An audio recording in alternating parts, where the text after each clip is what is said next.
Um, what was interesting, as many of you know, I was not here last week because I was in Florida. And what was interesting about this trip to Florida was this was the first trip where we didn't have a program. We didn't have anything that we were required to do besides this 8-hour written test, 4-hour oral exam. But outside of that, there was nothing else that was scheduled for us to do. So this was the first time we could actually get together, and that's what we did. And almost every evening at somebody's house or something like that, we got together and we hung out with each other. Because the way our program is set up, that some of us are distance learners. One of my cohort members lives in Puerto Rico, one lives in Dallas, one lives in Nashville. I live here in Tacoma. And so, but our program director wanted to set it up so that way we learn to rely on one another. And so what he would do is, even though when I go down there, it's not me hanging out on the beach. Literally, we start class at 8 o'clock in the morning. We don't finish sometimes till like 8 o'clock at night. And what we would do, a lot of times towards the end, he would require us to go and have dinner with each other and hang out with each other. Because one of the things he was trying to instill into the program was some sense of camaraderie, some sense of friendship, because he understood that this program was going to be tough and you needed somebody to lean on. And so this morning I want to use for a subject, lean on me. Honestly, it's hard for us to lean on people because many of us have had experiences when we tried to lean on somebody and they let us down. We had friends, especially in school, that we thought were cool and we thought that they had our back, but lo and behold, when trouble came, when they got a chance to go hang out with the cool kids, they act like they didn't know who we were. They were too busy going around, hanging out with, going to parties and doing things they had no business doing, and then they didn't have time for us. So we got to the point where we learned how to just be okay with being by ourselves. And maybe we didn't experience that in school, but when we got off to high school or college and we had a friend that was with us and we would do everything together, but don't let them get a boyfriend or a girlfriend and all of a sudden they don't have time for you. Y'all used to hang out and go and do things, but now you look around and they spend all their time with this person and you barely get any time with them. And don't let it happen where that person don't like you. All of a sudden you get pushed to the side because they don't have time for you. Some of us, it's been coworkers. You ever had somebody at your job, y'all were cool, y'all had lunch together, you would go out and hang out with each other, but don't let that person get promoted. The same one who said, man, if I ever get this position, I'm going to look out for everybody. I'm going to take care of this. But once they get promoted, all of a sudden, they're like, hey, I saw you clocked in a minute and a half late. I might have to talk to you about that. Hey, I noticed that you didn't come back from lunch right when you were supposed to. And just last week, before they got the promotion, they was right there with us, clocking in late. But now they want to be a stickler for the rules. And so it gets you a little iffy about should you trust them. We see the same thing here in church. Some of us have come to church broken, busted, and disgusted, and we thought we found a place that we were safe. We thought we found a place that we could talk to somebody, and we happened to tell somebody in the church something that was going on with us, and they told the entire church our business. It makes us hard to trust people. And trying to overcome the betrayal of trust is a hard thing. And so many of us choose to go through life relying on our three favorite people, me, myself, and I. Because we've learned that that's the only person we can depend on. And so we try to build up a life that keeps us from having to be reliant on people. And Solomon actually talks about this early in the chapter. He talks about how people live their lives and build up wealth so that way they would not have to rely on anybody else. They had money and this, that, and the other. But Solomon points out that what's the point of having all this money and you're having it to yourself? If you talk to people who are wealthy, one of the things that you could give them some true sermon, they'll be honest with you, is they hate the fact that they have to be all by themselves because they live a life where they can't trust anybody. Could you imagine living where you have to wonder, does this person want me or do they want what I can provide for them? Some of you experience this now. There's some of you who you know in your hearts of heart, the people around you don't like you. They just like what you can provide for them. It's isolating and lonely. And so, but Solomon says that it's better for us to find a companion to walk through this life with.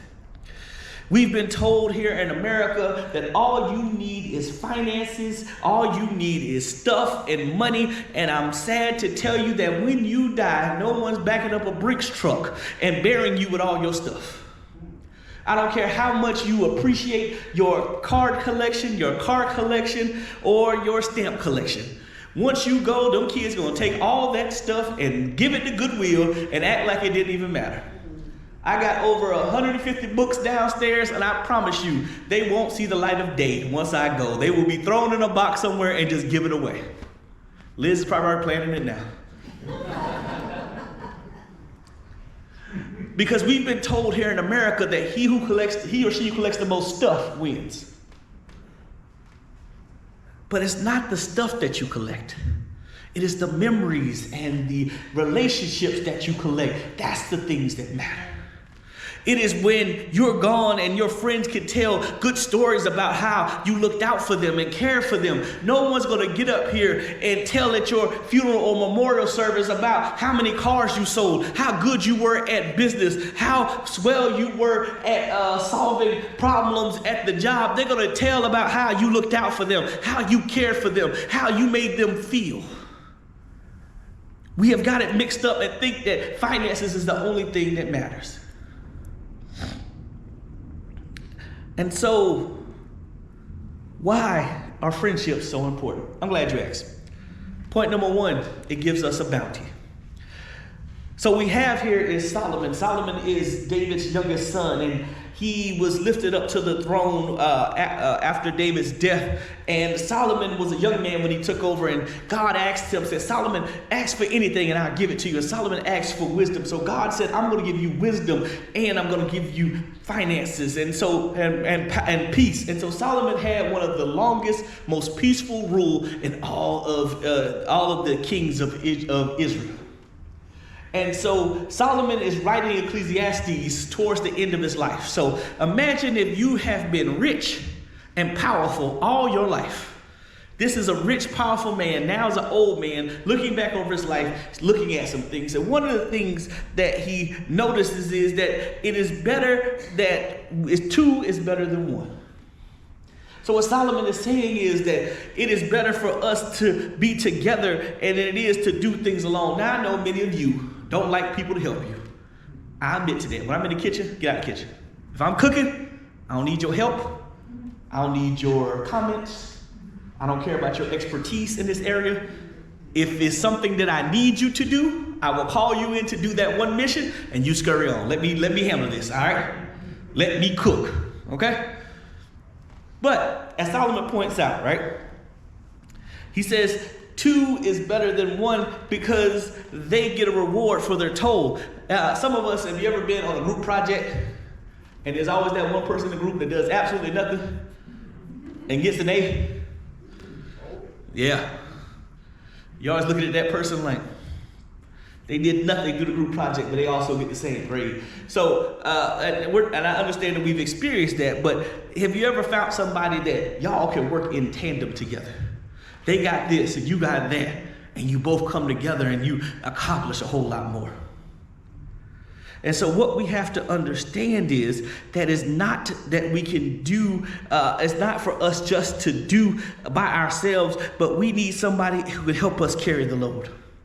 And Solomon points that out because he says, what happens if one of us falls? A good friend is somebody who's there when you cannot lift yourself up, when you can't do for yourself. And so I think about it. I think about last week when I was out of town. I imagine how much difficult it would have been to do what I had to do if I didn't have a partner with me in this process. If I didn't have somebody who could pick up the slack when I can't do it myself and vice versa. And so we oftentimes think that we can carry everything by ourselves and it is hurting us. And we're not getting as far as we want to go. There's an African proverb that says, if you want to go fast, go by yourself. But if you want to go far, go with others. The point of the proverb is, yeah, you could probably get somewhere faster, but when you work together, you can accomplish things greater. There's a greater bounty. You can get more done if we work together. Point number 2, we have to learn how to build. Solomon says, if two lie together, they can keep warm, but how can we keep warm alone?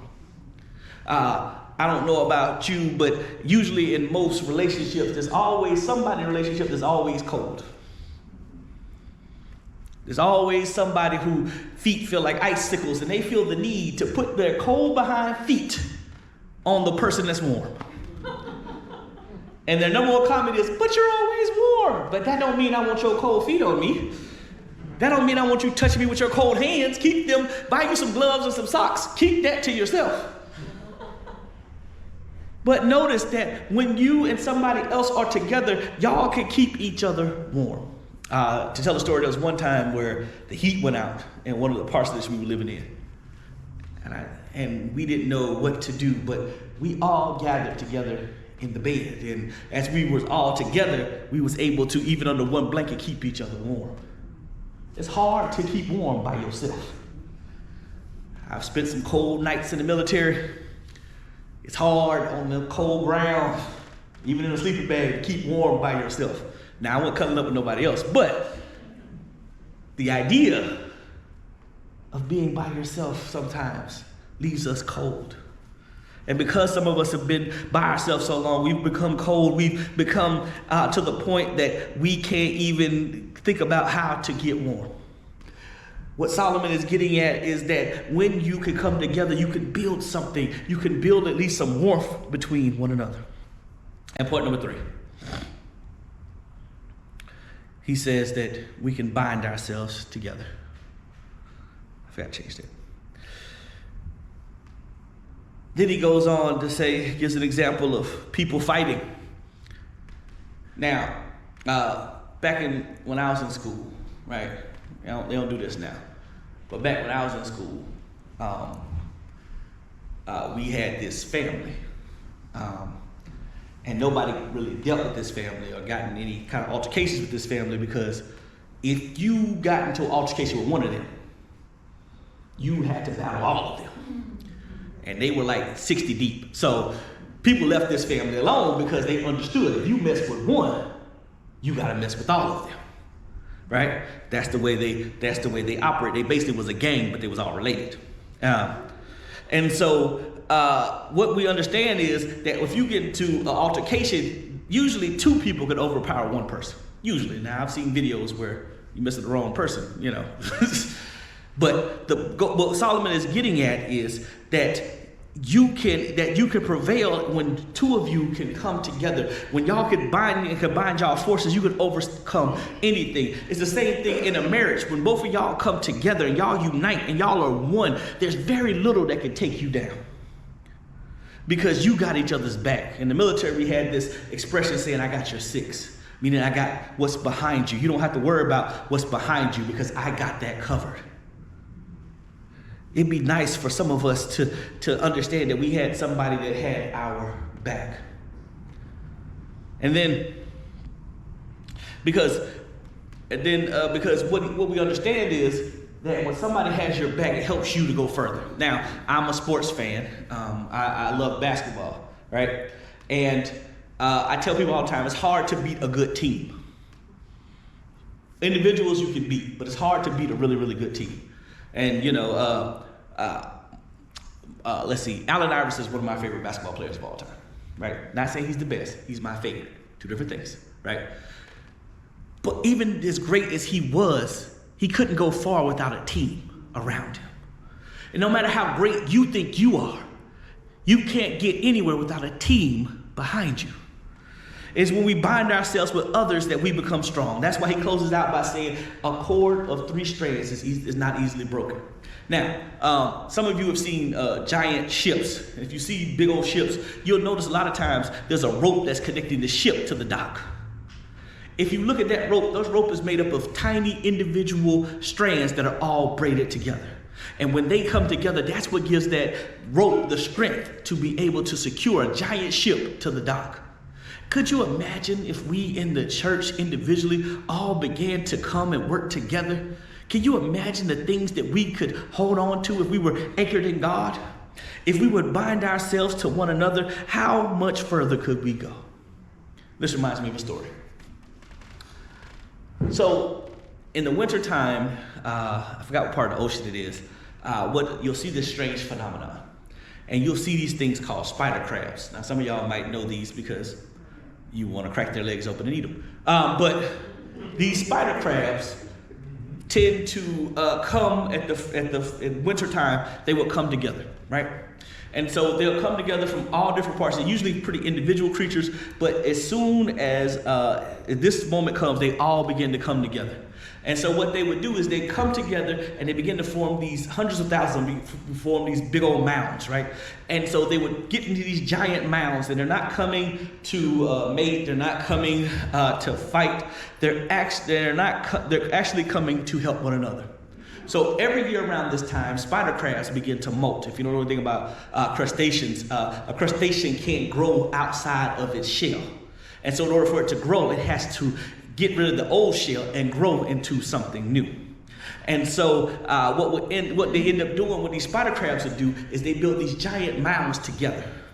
And at the bottom of the mound, the one spider crab will begin to molt. And as he molts, he has to shell. He takes all his strength to get rid of his old shell and put on a new shell. And so they come together in these large mounds to protect one another. So that way, because it takes 3 days for the new shell to harden. And so while the one spider crab is molted and weak and cannot perform for itself, its buddies cover for him to keep him from being eaten up, because if they did it by themselves, stingrays would pick them off. And so these crabs have learned to come together to protect one another, so that way the majority of them could make it. It's a shame that crabs have more commonality to helping one another than we do. That these animals will come to help each other. They don't know each other, but they look out for their friend. And so as the one on the bottom molts and his shell gets done, he climbs to the top to protect the rest. My brothers and my sisters, we need to have that same spider crab mentality.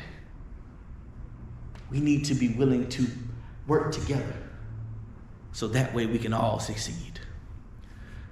The challenge is, for most of us, it's always a big I and little you. But to quote the great poet Muhammad Ali, he said in this one poem, "You, me, we. Let us be more we than me." Amen, amen, and amen.